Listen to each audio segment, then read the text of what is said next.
For many years, women in movies were only ever seen as the damsel in distress, the romantic interest, or the aim of a hero's efforts. This was also true in many early horror movies, from Ann Darrow to Marion Crane. It wasn't until the late Silver Age of horror that women were being seen in a different light, not as the feeble damsel, but as intimidating heel characters. As society and cinema has progressed, we've seen some phenomenal female antagonists. This is the Top 10 Female Villains. Joining me this week, may I introduce from Bloodbath and Beyond, Mr. J. Bond. Hey, what's up? I'm Jay from Bloodbath and Beyond. If you're unfamiliar with our channel, we cover a lot of horror movies, we do reviews and stuff, and mainly of slashers. And now when the common horror fan thinks of slashers, the first names that are gonna pop into your head are Freddy, Michael Myers, Jason, Leatherface, even Pinhead, Chucky, all male antagonists. And there are so many cool things about female villains that I think are just worth talking about. Female villains are unique because generally to make up for maybe their stature being smaller, they're playing mind games or they're just insane. And there's always a different element that's just not, like a big burly person hacking and slashing away. There's something way deeper and more mentally deranged with these characters, and that's why I absolutely love them. So to qualify this list, the character must of course be female and be played by a female as well. So we're going to exclude people like Angela Baker from Sleepaway Camp, as well as the Alien Queen, for obvious reasons. So let's begin. Number 10. From the French extreme movement of the 2000s comes La Femme. Played by Béatrice Dalle, La Femme terrorizes a heavily pregnant woman in an attempt to cut out her unborn child. The fully realized Femme Fatale explores the extreme measures of a mother of a murdered child. Her savage intensity and ruthless aggression made for an unsettling and mesmerizing watch. Bringing an unstoppable energy and determination, La Femme is a tour de force of a psychotic thirst for blood. Like you mentioned, the determination of La Femme is exactly why she's so terrifying, because she's gonna do anything she can possibly do to exact revenge and also claim what she rightfully believes is hers. She's relentless, she's ruthless, and she's just way over the top with her obsession with getting this baby. She wants that baby. And on this mission, it's so well portrayed because you see it in her actions. The bathroom scene, for example, she's banging on that door. She doesn't stop. And then she's also super conniving and sneaky. And even if she gets hurt, she gets back up again. And this is what makes La Femme just a complete psychopath. Number 9. Lola Stone. From one of the greatest indie movies of the 2000s, we are introduced to the adorably warped Lola Stone. Played by Robin McLeavy, The Loved Ones follows the story of Princess, a spoiled brat of a teenager with an unyielding sadistic personality. When Lola's prom date request is denied, encouraged and supported by her equally deranged father, she goes to the extreme to make sure her magical night goes her own way. McLeavy's outstanding portrayal of Lola turned the movie into a sleeper hit and over time has grown mass popularity, mostly due to Princess's psychotic determination and mesmerizing character. The Loved Ones is one of those indie gems that is finally being seen by a lot because us horror fans continue to talk about it. It's a great little movie, and that's not only because of the story, but the acting and the characters involved. Mainly Lola, our princess, our brat. She's all types of crazy, and she's basically the embodiment of those that are afraid to date online or go on blind dates, because this is the person you're hoping that you never run into. She can be calm and reserved at times, soaking in the moment, and then she can flip and just be a total brat, throw a tantrum, and get a little sadistic while she's doing so. So she's absolutely nuts, and she's very deserving of being on this list. Number 8. Julie Walker. The movie follows Kurt and Julie after breaking into a government compound and witnessing the effect of trioxin 2,4,5. Julie's killed in a tragic motorcycle accident. Left with no option, Kurt reanimates her corpse. Upon Julie's return, she finds she has developed a taste for flesh. Keeping her cravings at bay through self-mutilation, she unwittingly becomes the mother of a swarm of the undead. Played by Melinda Clarke, CoverGirl Julie has the arguably bizarre title of Sexiest Ever Zombie, and also became a minor horror culture icon. I definitely have to agree with Julie Walker being like the sexiest zombie ever. At first I thought it was gonna be that like one police girl from Scout's Guide, but that's probably because I completely forgot about this movie until like the new Vestron release. But you take her sexiness and you mix that with her punk rock look and her appetite for flesh, and you have easily one of the best, most badass female villains of all time. I'm surprised she's not actually higher on this list because I think she brings a lot to the table that's so unique that everybody is going to love. Number 7. Julia Cotton first appeared in Clive Barker's '87 classic Hellraiser. Serving as temptress for the vile Frank, a man who managed to escape hell, she lures unwitting victims to feed her former lover. Fully realized in Hellraiser 2, Julia is released from hell by the twisted Dr. Channard. Finding herself skinless, she once again uses seduction to persuade him into feeding her bloodlust. Played by Claire Higgins, Julia would also create the Channard Cenobite, a Leviathan hybrid with the power to destroy Pinhead, and became one of the most recognized villains in the series. Julia is a unique entry on this list because what makes her evil is her human nature and her just being like an asshole. A lot of people point fingers at Pinhead as if he's the main villain of the Hellraiser series. But in the first two entries, it's actually Julia. She's just like a bad person in general, and she continuously gets worse and worse, turning Channard into a Cenobite himself. And I don't think she's generally viewed as a villain, but if you take a step back and look at everything that she's done, she's a terrible person. Number 6. Asami Yamazaki. From legendary director Takashi Miike comes the story of Shigeharu Ayama, a widower past his prime who is encouraged to find a new wife. Enlisting the help of a casting director, he meets Asami, a beautiful and mysterious candidate. Becoming enamored with Asami, we learn she is not the fragile girl we first assume, but a demented psychopath driven by the fear of rejection. Throughout the movie, Asami's twisted obsessions are spoon-fed to the audience before fully unleashing in an unforgettably disturbing climax. What makes Asami a great villain is the fact that she's small, she's cute, she's innocent, and she's someone you would never ever see coming. And the fact that you have these men that seem to be in a power position when all along she's actually judging the people in front of her. It's absolutely brilliant, even down to the finale, which is obviously the reason why this movie is praised so much. Asami is still cute, while not so innocent. She is having a great time doing what she's doing. That's the kind of crazy that makes her one of like the scariest people on this list, because she could be anyone. Like, I would be totally caught off guard if I just like met this girl, she brought me home, and then here we are. Now I'm drugged and getting my ankle sawed off. Great. Number 5. Margaret White. Mother of Stephen King's Carrie, an overly sheltered teen with the power of telekinesis, Margaret is the ultimate God-fearing psychopath.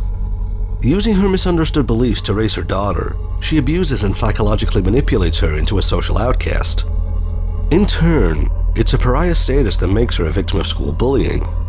Following a twisted prom night prank, Carrie's frustrations reach fever pitch and triggers her iconic rampage, her final confrontation being with none other than her own mother, the source of all her anguish.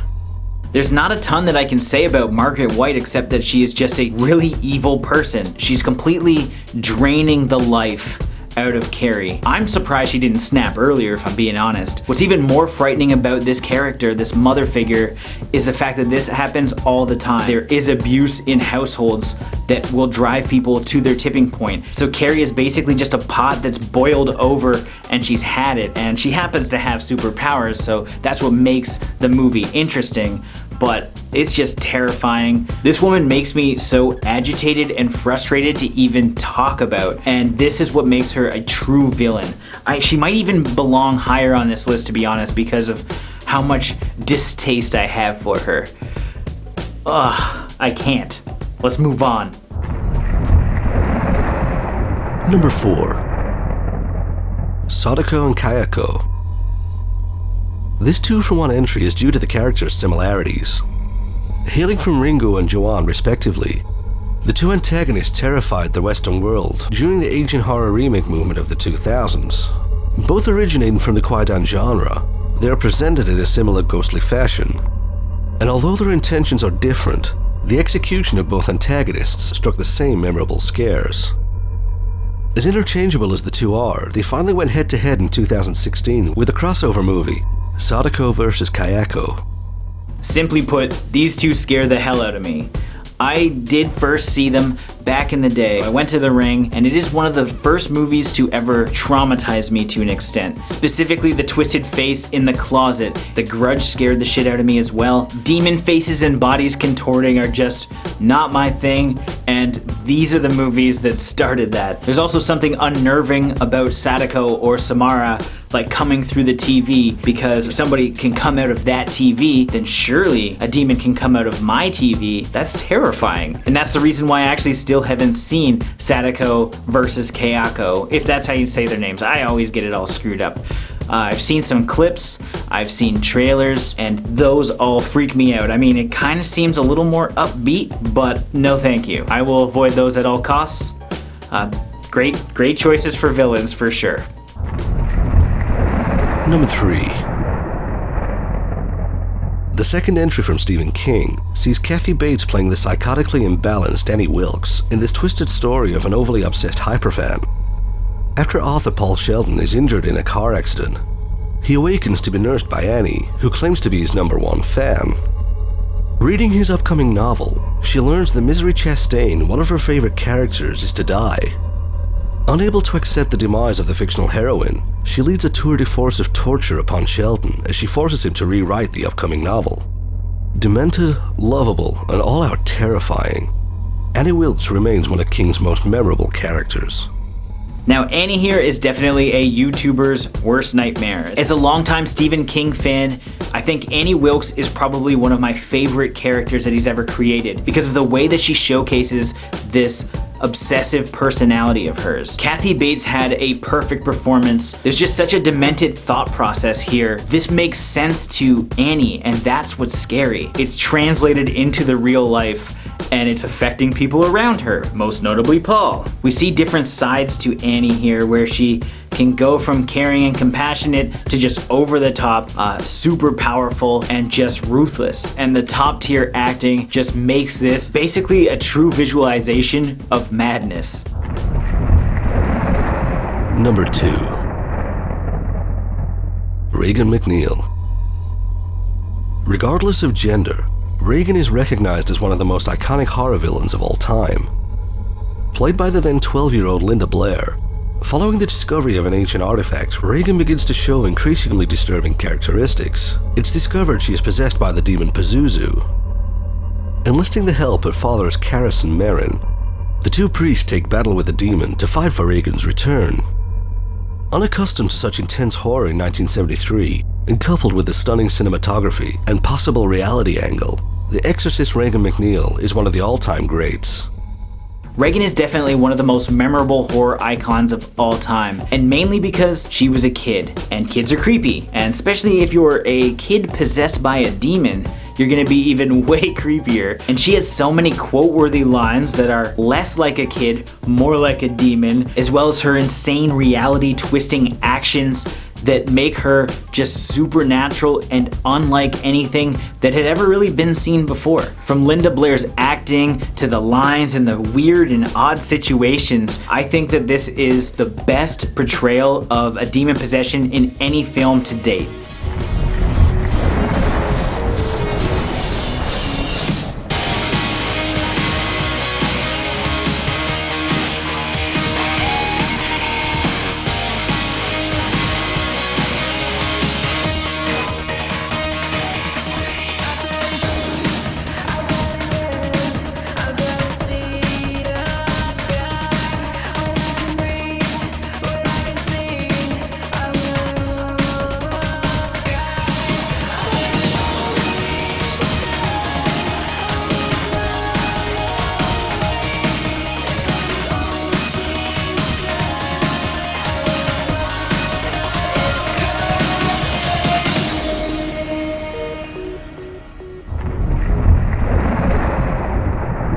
Number 1. Pamela Voorhees. The mother of the iconic Jason Voorhees, a disfigured child who was drowned at the hands of Camp Crystal Lake's counselors. Unable to accept the death of her son, she lost grip on reality and began hearing his voice, telling her to kill those responsible for his murder. Played by the late great Betsy Palmer, Pamela Voorhees is the most lovable and relatable horror villain. Her ability to switch between sanity and insanity made for a highly volatile and unforgettable villain. Despite her death in the original Friday, Pamela would make several returns to the franchise, most memorably as a disembodied head, which would feature prominently in both of the major Friday the 13th video games. Often forgotten as the original killer, until 1980, a female antagonist of her caliber had never been seen before. Pamela Voorhees set the bar for female horror villains and remains one of the greatest and most brutal of all time. Pamela Voorhees paved the way for one of the most beloved horror franchises of all time. She was insane and vicious when she took things into her own hand, and the way that she handled grief, and she played an absolutely instrumental role to Jason's motivations throughout the rest of the Friday series that was both his crutch and his weakness. Betsy Palmer did a great job, and Miss Voorhees herself as a character, I think, just shocked a lot of people, and it showed what can be done in the slasher genre and basically kickstarted the new 80s trend of slasher movies, and so she's very, very deserving of being the top spot. So there was my list. Were there any I missed? Which female horror villain do you love the most? Leave a message below, and a huge thank you to Jay for featuring in this episode. Be sure to check out his channel in the links below. Thanks, Mike, for having me on. It's been nice to talk about things. Usually I just do reviews, but to actually be able to talk about specific characters in depth and just kind of go over some of my favorites was a blast. I mean, technically I would have swapped out a few people here and there, maybe jacked the order, but it's your list, I get it. But I would totally have, Amanda Young and Tiffany Ray would be high up there, I think. I absolutely love Tiffany. Anyway, my name's Jay. If you're unfamiliar with my channel, it's Bloodbath and Beyond. We do horror movie reviews. Check it out. Links are in the description. And thank you again, Mike. I appreciate it. Take it easy. This is Mike from Demented Pictures. May your movies be bloody and your scares be shitless.